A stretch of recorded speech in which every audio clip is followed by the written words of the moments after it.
Okay, I think let's then start. So, hello everyone, and welcome. We are thrilled to have you join us today for this special session on AI-driven customer journey analysis, discovering what moves customers. And for those watching the replay, today's session is taking place on February 19th, 25. So if you're tuning in later, you know when this was recorded. And so what is it about today? It's about translating customer insights into real, actionable strategies. And that is one of the biggest challenges of businesses today. Customer interviews give us rich, qualitative data, but how do we break it down efficiently, structure it, and actually use it to improve products, marketing, and sales strategies? That's the thing. That's exactly what we'll be exploring today. And we'll introduce you to the Customer Progress Design AI Companion, which helps automate and enhance customer interview analysis, making it easier and faster to extract key insights. And yes, we will show you how this works live. So I trust most of you know already Eckhart, so I won't give a long introduction of him. But my name is Mikko, and I'm the co-director, co-managing director of Unipro Solutions. And now I'd like to give the floor to you, Eckhart. Please go ahead. Thank you, Mikko, and welcome everyone. I'm really excited to host this session along with Mikko because we're going to show you our latest version of our AI tool that helps to analyze customer journeys. But before we do that, I want to kind of lay the ground for why are we doing this and what are the data points that we are looking for, which is not so trivial when we look at traditional customer journey mapping, orchestration. Okay, Yep. So let's get started and take a look at the typical customer journey map. It does not really represent the customer point of view. It's most of the time an inside-out design. It is limited to touch points. It tries to promote a linear process. It's very transactional, and on the other hand, it's not showing the critical components of really customer progress, which the customer journey is about. So what a customer journey in reality looks like, it's more like this. It's more messy. It's just a few touch points with the provider. And this is a big missed opportunity. It's not that customer journey mapping is wrong, but with the traditional way, how we do it, we're missing a lot of opportunities to connect with customers, to be proactive, to encourage customers to make progress. So I also have some data to back this up. It was like shocking looking at the numbers. As you can see, within these dimensions, most of them are greatly unknown, and yet those factors, they provide an incredibly rich repository of opportunities for us to help customers. One I want to call out is the constraint. And that's a very popular example. By just focusing on this constraint, Airbnb was able to help customers to make progress. So to make a long story short, we can use any of these unknown factors or factors that are typically unknown within the customer journey and turn it into opportunity. And how this works, it looks like this. We can help customers answer these questions in these 4 phases they go through. In the passive search, should I go or should I wait? We can encourage them. We can help them making up their minds. What do they want? What do they need? There are things that we can help them with. Also in the trade-off phase where they decide what product or service to buy, we can help them to point them into the right direction. And also we can provide the right experience and making sure that the solution meets the customer's needs. So this is the way we look at the world. It's like helping customers overcome constraints, overcome friction, overcome the hurdles and stage gates to move along these 4 phases. But in order to make the right decisions, we need data. I mean, we cannot just kind of sit down and think about how theoretically could we help customers. No, we want to harvest this data from interviews. So you can look at these phases and the kind of data that we are collecting. Nico, I'm going to hand over to you. Okay, thank you, Eckhart. Let me share, and now you should see it. Now we can see it. Yeah. Okay, so what we do is we just do a test here with today's day, and it's a PDF file. I don't need to put any data in there. I'll select the test here, and then I'm going to go to the transcript. Open, transcribe. To see how quickly it runs. And the interesting thing here is that this interview was done in German. But we can also immediately translate it to another language. Let's translate that to English. So it's very useful when you have multi-language projects. You can translate them all into one language and then process it. Okay.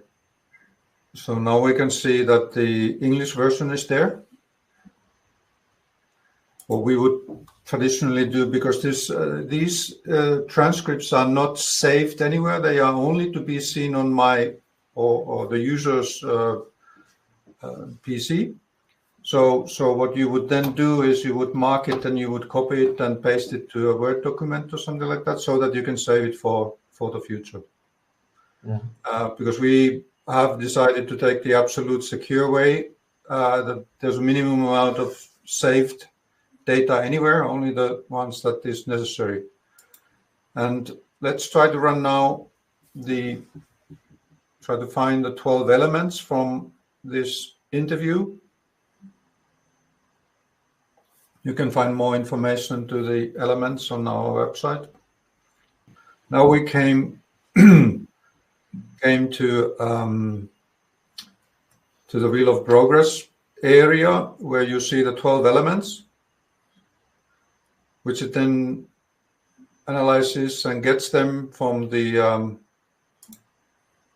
interview, and then it looks like this, and you get these statements on the left side, where it's kind of what is pushing the person, in this case, to use a cargo bike.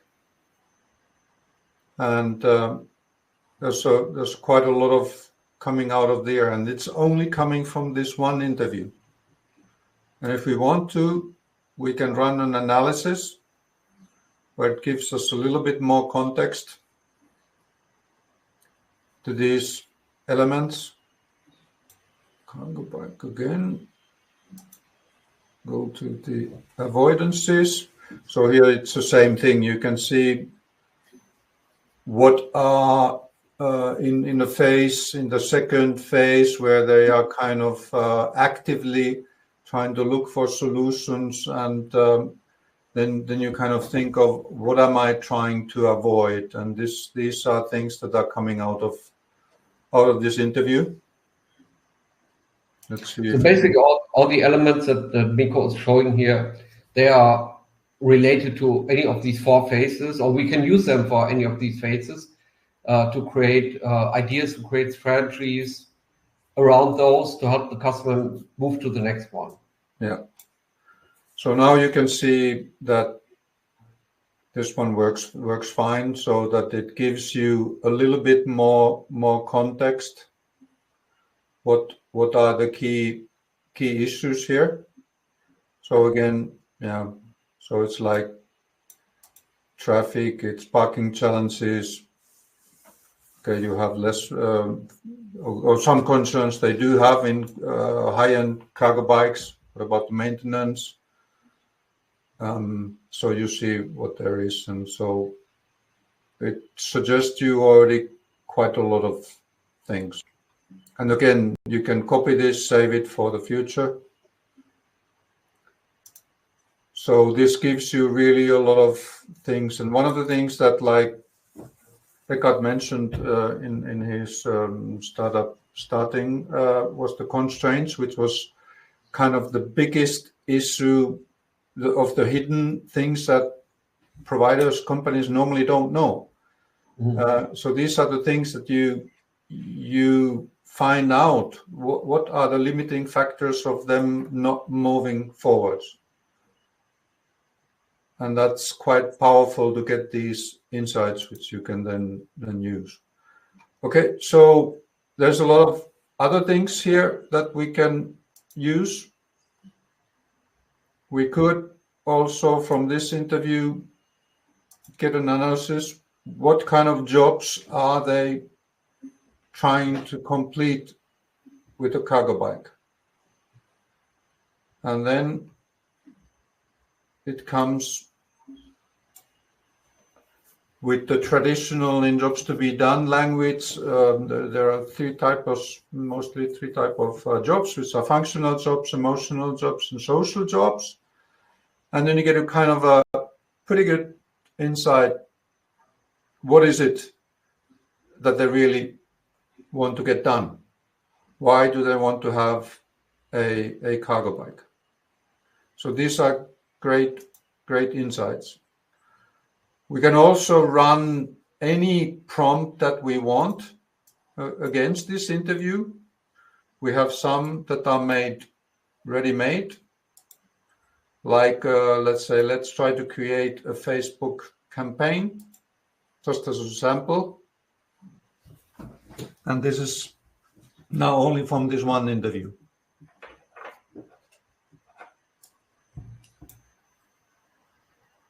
So this is what then comes out in that, and you can see it is pretty useful. At least this gives you quite a bit of ideas, so that you don't have to take it one-to-one, but pushes you to be creative and get something else. Yeah, what's really amazing to me in my mind is when you create this campaign or any kind of output, and you look at the recommendations. It's like you can immediately feel the interviewer that you talk to. It's like it's exactly if you have like a persona, a typical persona. If you think like a mother of two, 3 and a 6-year-old, and she tries to manage the schedule on a day-to-day basis, and you think this would be a great persona, you can run this interview through this engine and get exactly the campaign that you want for this persona without doing any other interviews.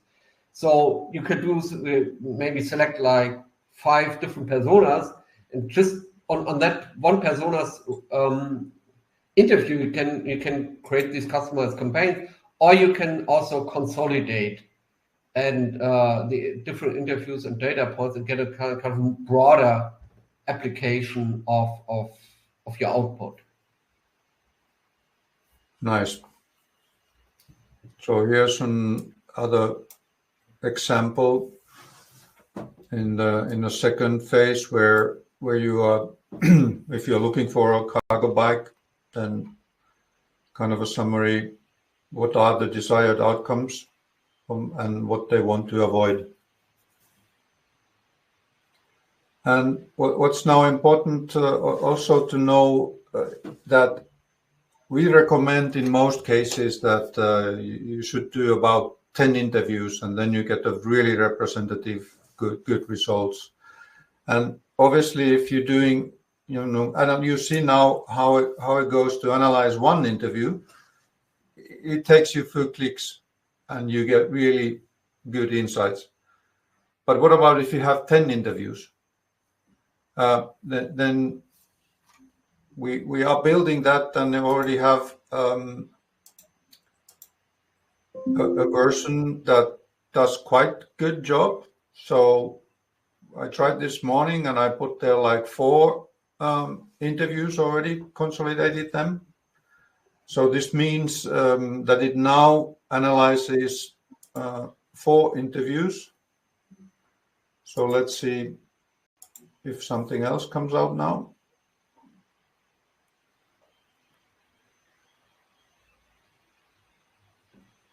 First, the consolidation, the aggregation of different interviews can really be a time-consuming thing. So now, if we are looking at the third phase, which is kind of what pulls you towards the solution for the customer and what kind of anxieties they still have. And these are the kind of things that we get out of it. And like I said, you could create any type of your own prompt here. Let's say that we want to concentrate on the second phase of active search and get the desired outcomes and try to get a 5-step Facebook campaign. So now it shows us another campaign promoting cargo bike on a bit general level, but still it gives you a lot of ideas.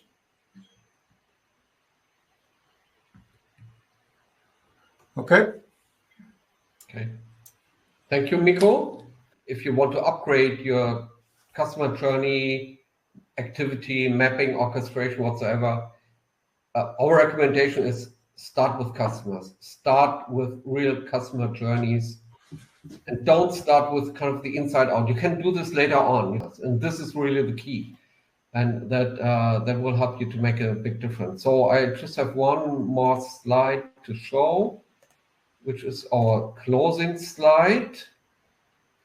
So if you're interested in using the solution, don't be shy, contact us.